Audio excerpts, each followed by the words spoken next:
You're cruising toward takeoff. Cabin lights are dim, tray tables up. Then, suddenly, smoke starts pouring from an overhead bin. That's exactly what happened in January 2025 on an Air Busan flight out of Gimhae Airport. A power bank tucked into someone's carry-on overheated and caught fire. Right there during boarding. Total chaos. People scrambled. Emergency slides came down. 7 passengers ended up hurt. Now imagine if that had happened 20 minutes later. Mid-air, with no way out. That's not just a scare. That's a disaster waiting to happen. Since then, airline policies have quietly shifted, and while US rules haven't officially changed, other countries aren't sitting still. So what's actually different in 2025? Can you still fly with your power bank? What happens if your laptop dies at security? And are airlines seriously banning in-flight charging? We're digging into the real carry-on rules that matter this year. What's changed, what's confusing, and what might get your bag flagged faster than you can say TSA pre-check. Stick around. This isn't just another list of do's and don'ts. This is your 2025 carry-on survival guide. After that fire in row 28, Korean authorities didn't wait around. By March 1st, 2025, they rolled out strict new rules. Travelers are now limited to just 5 spare batteries under 100 watt-hours, and charging power banks mid-flight, completely banned. That one incident sparked a ripple effect. Airlines across Asia started following suit. Singapore Airlines, Thai Airways, EVA Air, AirAsia, each one quietly updated their safety policies. Some now restrict how many batteries you can bring. Others say no to charging unless your device is clearly visible. And guess what? That wave just hit the US. As of May 28, 2025, Southwest Airlines put a brand new rule into play. If you're using a power bank on one of their flights, it needs to be out in the open, like sitting on your tray table or tucked into the seatback pocket. If it's buried in your backpack or zipped into your carry-on, that's a no-go. They want crew members to spot it instantly if something starts smoking, sparking, or worse. And in 2025, something as simple as where you place your charger could be what decides whether you fly relaxed or flagged before wheels up. So here's what all these new rules boil down to. First, never put a power bank in your checked luggage. Doesn't matter how small or high-tech it is, if it's got a lithium battery, it belongs in the cabin. Why? Because if that thing overheats in the cargo hold, there's no one down there to stop it. That's not just a safety risk, it's a recipe for disaster mid-air. Second, the size matters more than you think. If your power bank is under 100 watt-hours, you're good. No questions asked. But once you're between 100 and 160, that's the gray zone. Some airlines allow it, but only if you ask first. Anything above 160, no deal. Doesn't matter how fancy or expensive it was. Now here's where people trip up. Most power banks don't show watt-hours. They show mAh, milliamp hours, which is basically useless unless you know how to convert it. But don't worry, it's simple. Take the mAh, divide by 1,000 to get amp hours, then multiply by the voltage. Most power banks are 3.7 volts, so a 20,000 milliamp hour power bank, that's about 74 bob-hour. Safe, but something like 30,000 milliamp hour, you're pushing the line. And no, the gate agent won't do the math for you. If it's not labeled clearly, or if they're unsure, they can confiscate it on the spot. Doesn't matter if you've flown with it 10 times before. Bottom line, know your numbers. Look at the label. Google it if you're not sure. Because the last place you want to argue battery specs is in front of 50 people trying to board behind you. Alright, so your power bank made it through. But now comes another twist. Travelers keep getting caught in your electronics, especially that laptop. Picture this. You're breezing through security like a pro, shoes off, laptop in its own bin, everything smooth. Then the agent points at you and says, "Can you power this on for me?" You hit the button. Nothing. Blank screen. Battery's dead. And just like that, your laptop's not flying. Maybe neither are you. This is becoming way more common in 2025. After all those battery-related incidents, security teams, especially on international routes, are starting to check whether your devices actually work. If it looks like it might have a battery, they want to see it light up. No power? That's a problem. Some airports will confiscate it, Others will just pull you aside for a longer inspection. Either way, your day just got harder.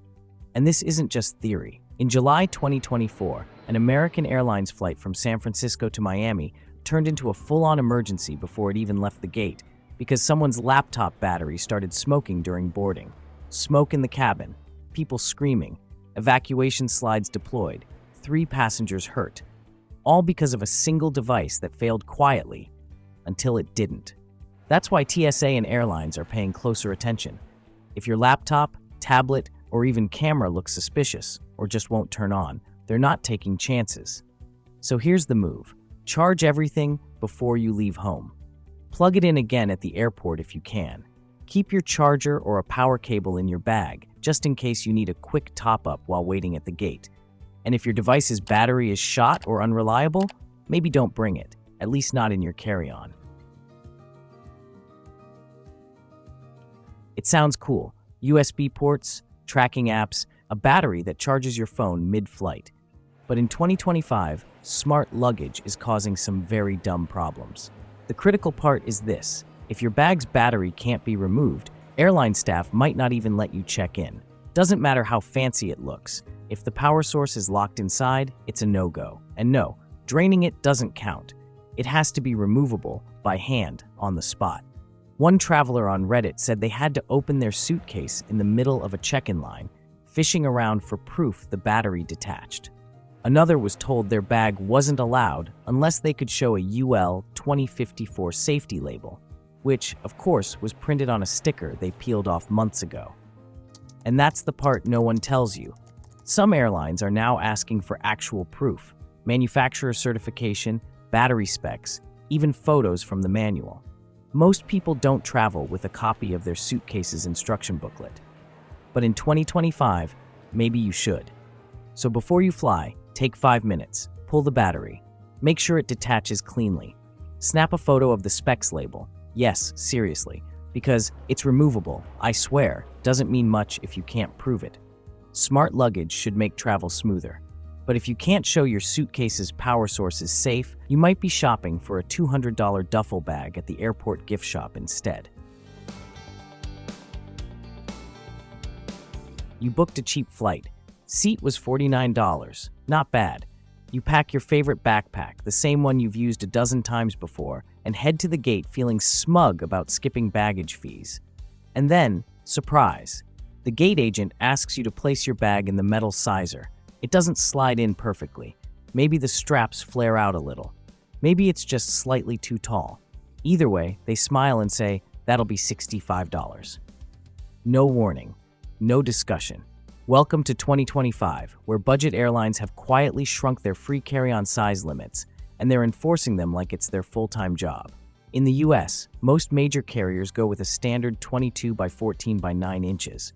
But in Europe, that same bag could get flagged before you even blink. Ryanair allows just 40 by 20 by 25 centimeters unless you've paid for priority.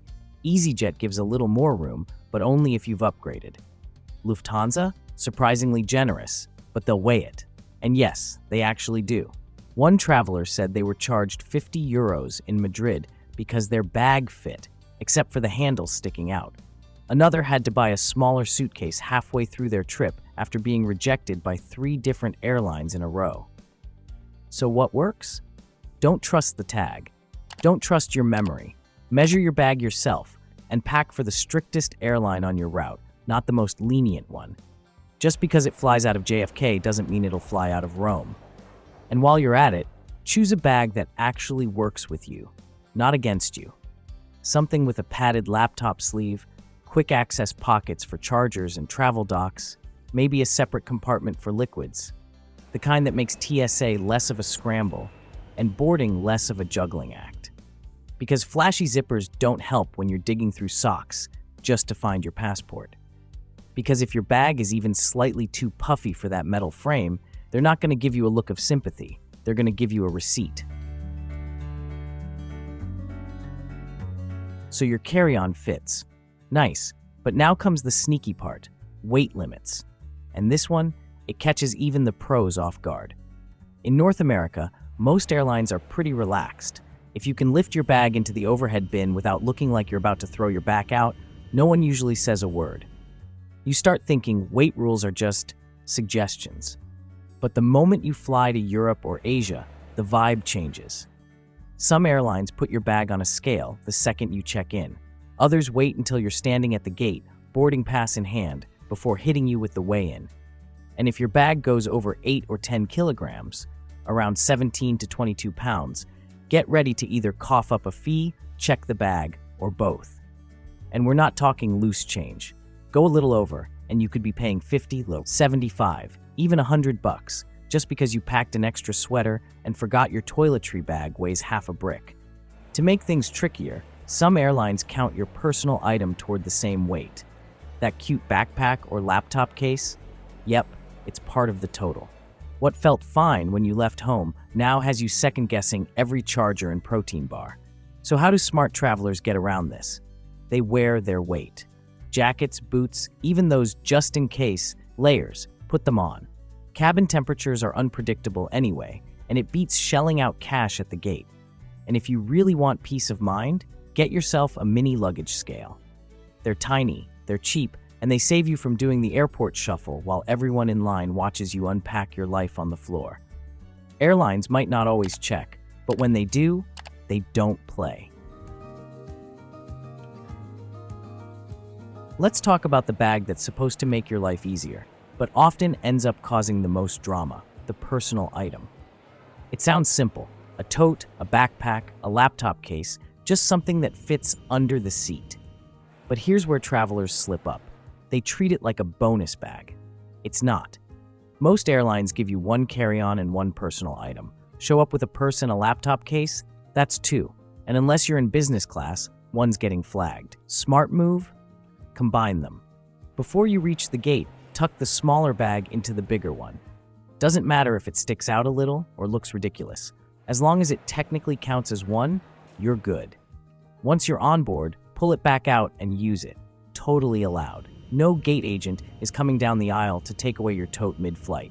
But heads up, some airlines have started weighing personal items, especially on international or low-cost routes. That cute little backpack filled with chargers, snacks, and a power bank, it might push you over the limit. And if your carry-on's already packed tight, you've got no room to shift the overflow. One more thing, medical gear and baby supplies don't count toward your limit. CPAP machines, breast pumps, diaper bags, they're all exempt. Just flag them ahead of time and keep any paperwork handy in case someone at the gate decides to audition for a TSA spin-off show. Because boarding a plane shouldn't feel like you're sneaking snacks into a movie theater. Play it smart, and your personal item stays personal, not problematic. You made it through security. You found your gate. You even managed to snag a window seat. And then, the overhead bin game begins. It's like luggage Tetris with no rules.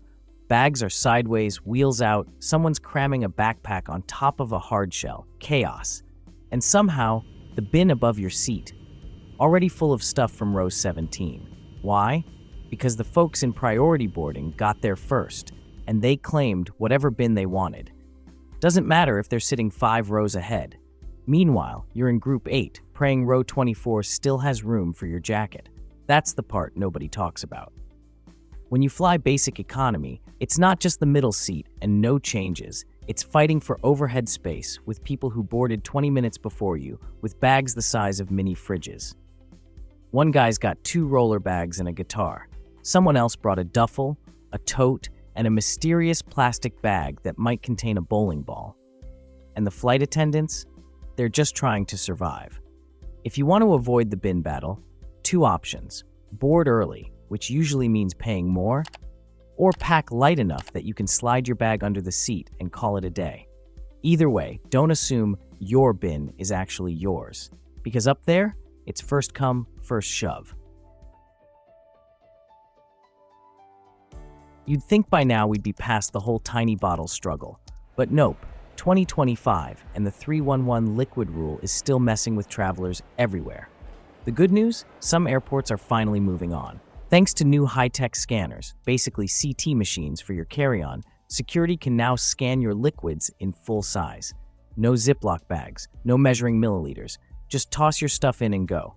Airports like London Heathrow, Amsterdam Schiphol, and parts of Asia have already made the switch. You can breeze through with full-size toothpaste, sunscreen, even that fancy shampoo bottle. The bad news?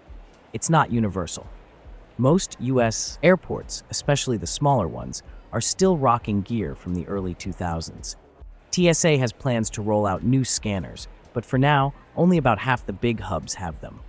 Everyone else, still clinging to the 3.4-ounce rule like it's gospel. That means your giant bottle of lotion might sail through in Amsterdam, then get trashed during your layover in Houston. And it gets worse. At airports still using old scanners, TSA has been doubling down. Random checks, extra questions, agents asking you to pull out that travel-size hairspray for inspection like it's a crime scene. So what's the move? Play it safe. Stick to the classics, 3.4 ounces, about 100 milliliter max, 1 quart-size clear bag, 1 per person. And don't forget, it's the bottle size that matters, not how full it is. Half-used 6-aughts bottle, still over the limit, still getting tossed. Medications, baby formula, and liquid nutrition, they're exempt, but keep them separate and be ready to explain.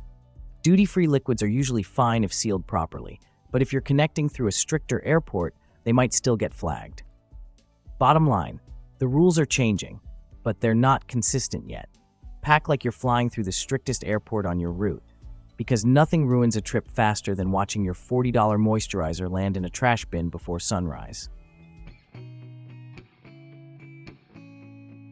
You're at the airport, feeling good. You grab a bottle of top-shelf whiskey at duty-free. Great price, no tax, sealed bag in hand. Maybe you even splurged on a fancy face cream because, hey, vacation mode. But here's what most travelers miss. That duty-free label? It's not a free pass through security, especially if you've got a layover.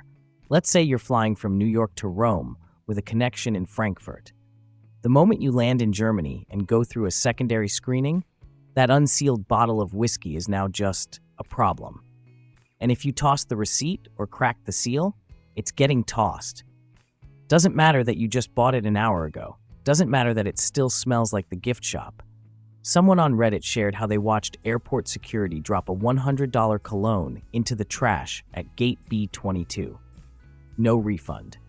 No apology. Just a shrug and a bin. So if you're picking up liquids at duty-free, here's the golden rule. Keep everything sealed in the official security bag and don't lose the receipt. Treat it like your passport, because some countries will rescreen you during transit, and if it's not sealed or looks tampered with, it's gone. And don't assume the rules are the same everywhere. Some airports are strict, some are surprisingly lenient, but none of them will bend the rules just because the bottle was expensive. So yeah, shop smart. Because watching your deal hit the trash before your next flight, that's the kind of airport memory no one wants to take home. Anyone who's ever done a flight over 10 hours knows it's not just about surviving takeoff and landing. It's about surviving hours 6 through 11 when your legs go numb, the baby starts crying, and the snack cart is nowhere in sight. That's when your carry-on either saves you or betrays you.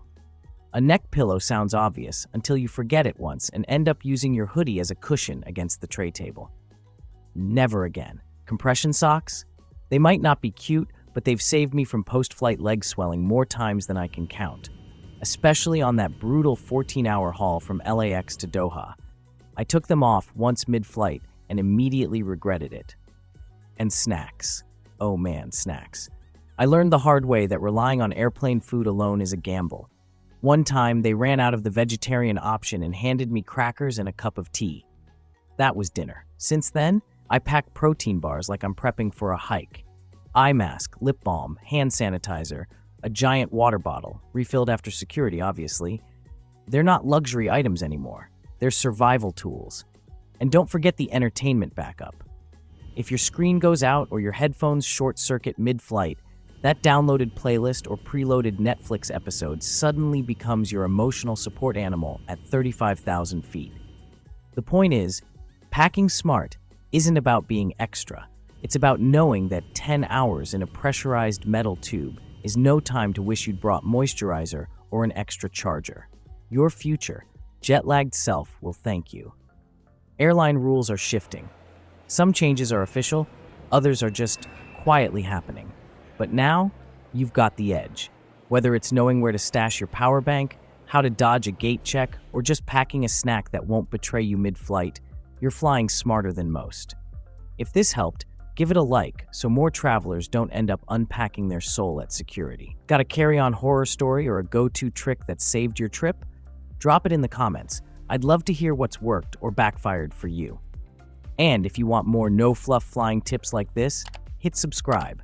Your boarding pass might change every flight, but smart travel, that stays with you. Catch you in the next one, and may your carry-on always fit, your charger never spark, and your gate never be at the end of the longest terminal.